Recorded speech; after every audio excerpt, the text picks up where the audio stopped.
Thanks, man. We're gonna hear from the real victims of Taliban in a second, and I mean the white women. Okay, but before I do that, I have to fucking pee, dude. Holy shit, I have to pee again so bad.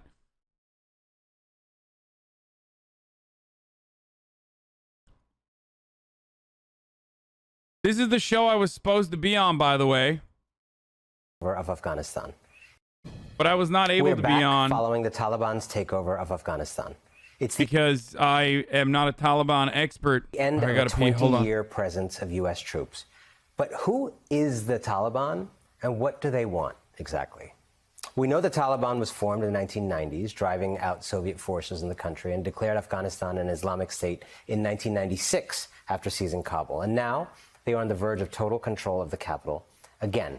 With me now is Anand Gopal, the other Anand G, author of the book No Good Men Among the Living, America, the Taliban, and the War Through Afghan Eyes. Anand, you have written that this government may not even last 3 months. You said that the U.S. designed the Afghan state to meet Washington's counterterrorism interests, not the interests of Afghans. And what we see today is the result. Explain. Well, when the U.S. invaded in 2001, they didn't try to set up an inclusive democratic state with responsible institutions staffed by technocrats. Instead, what happened is that the U.S. brought in warlords who had been living outside the country and more or less installed them as the de facto rulers across the countryside.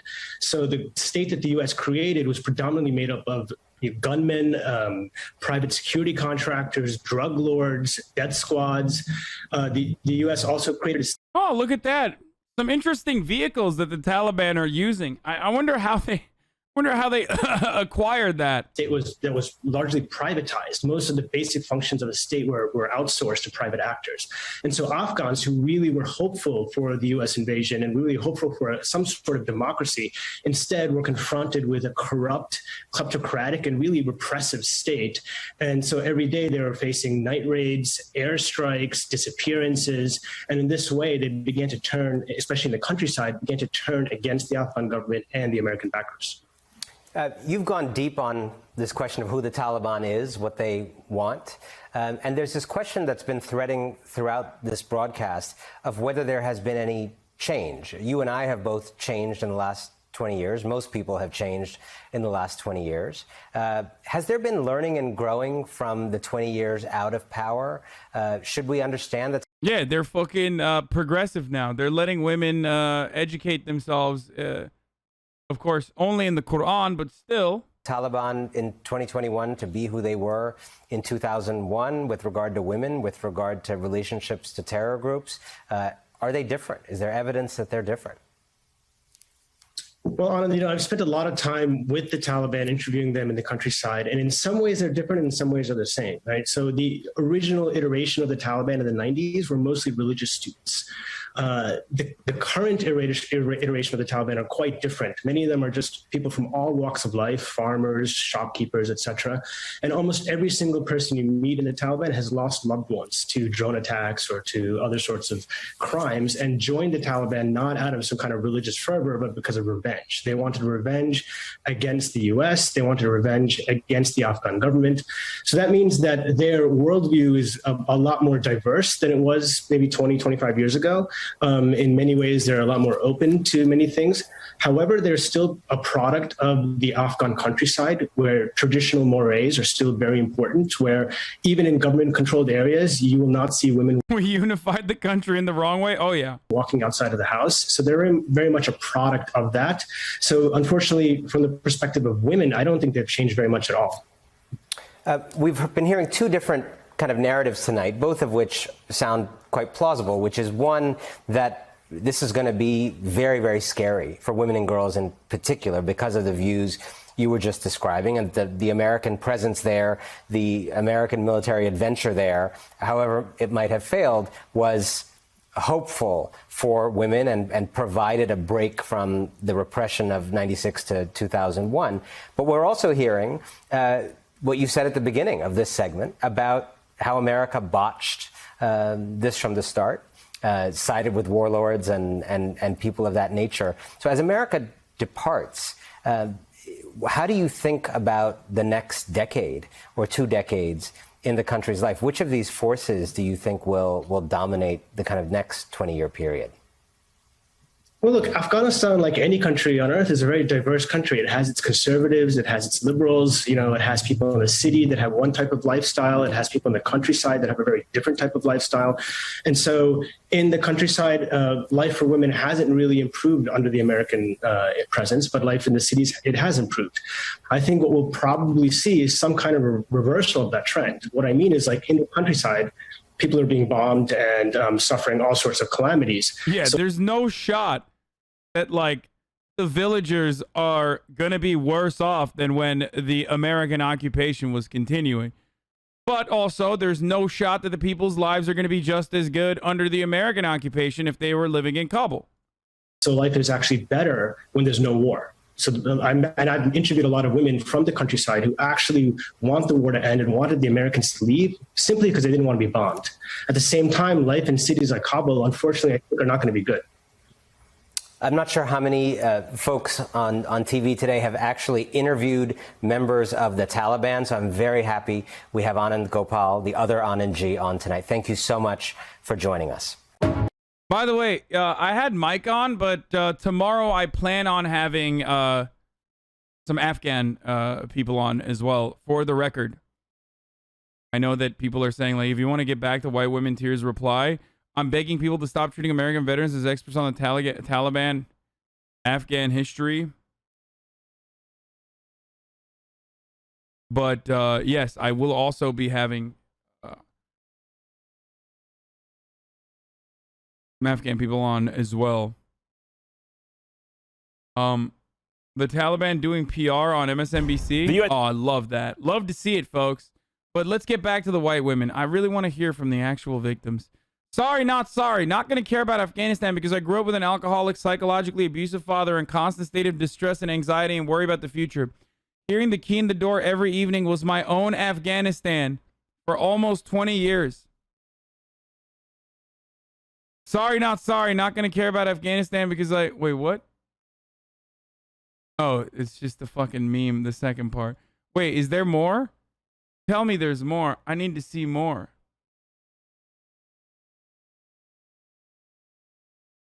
There was some crypto ones that were really fucking good. We're gonna show you those too.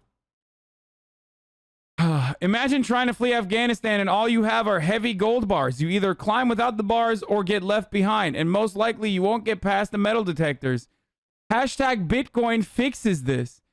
At Dan Held, at Raul GMI, at Peter Schiff.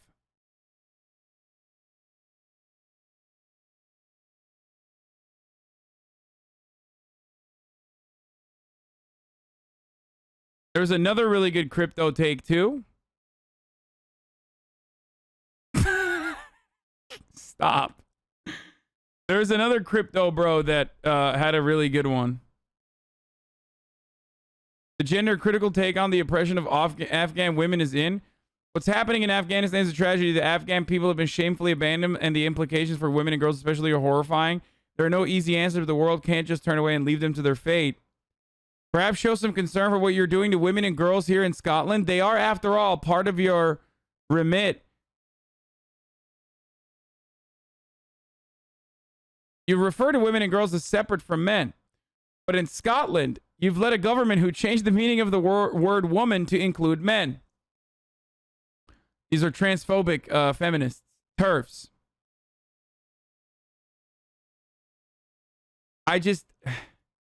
There was another crypto bro. Oh, here. This shameful withdrawal from Afghanistan is a watershed moment. This is the beginning of the end of the USD. You must now own Bitcoin. If Afghanistan's infrastructure was built on Ethereum, there would be very little for the Taliban to seize as they roll back into town. The banks would still work.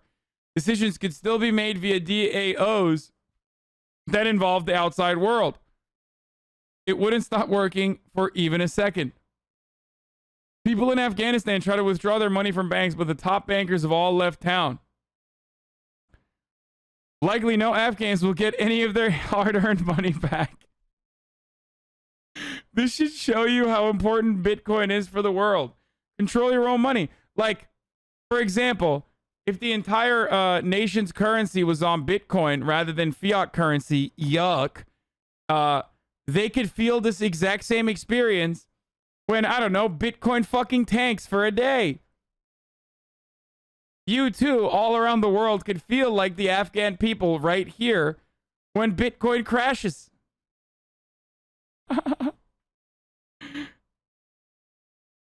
You can take this to the bank. Without the US dollar, there never would have been an occupation of Afghanistan. That's why we hashtag Bitcoin.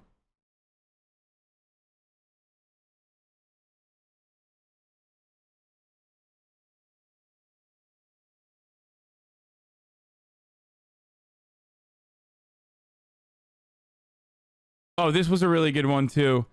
With what's going on in Afghanistan, today was the first day of my life when I felt like joining the army. Isn't this an Oibrov too? It's like the first fucking day. The first day where, like, I no longer have to deploy into Afghanistan. I want to join the army.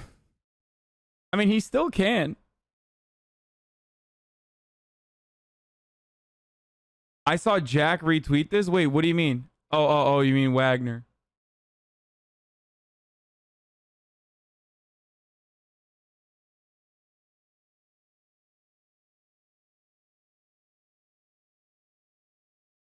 You too can be a part of a historical failure and global embarrassment. Make your dreams come true.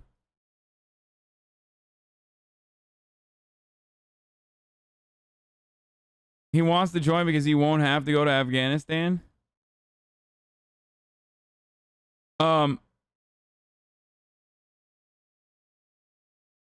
It's great, dude. This guy will single-handedly rescue Afghanistan. Drop me in Afghanistan in a Hellcat with a Michael Jordan jersey, 2 racks of ribs, a 24 box of Bud Lights, and a copy of Eternal Atake, and I'll make them the 51st state by lunchtime tomorrow.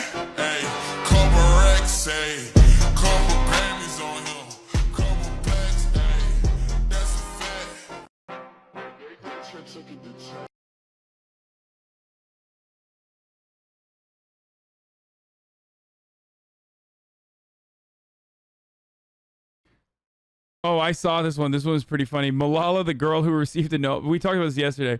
Malala, the girl who received a Nobel Peace Prize for standing against the Taliban, is the same girl who was silent about the cries of women and children suffering at the hands of the Taliban. Performative activism will always get exposed. You know.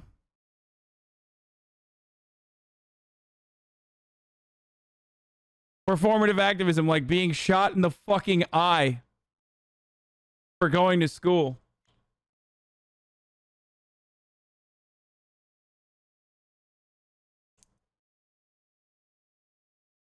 I love it, dude.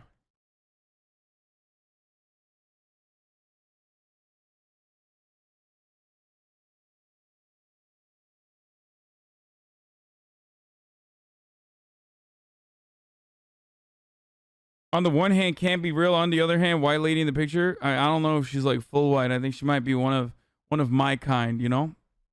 Her name is Mariam Haidar, but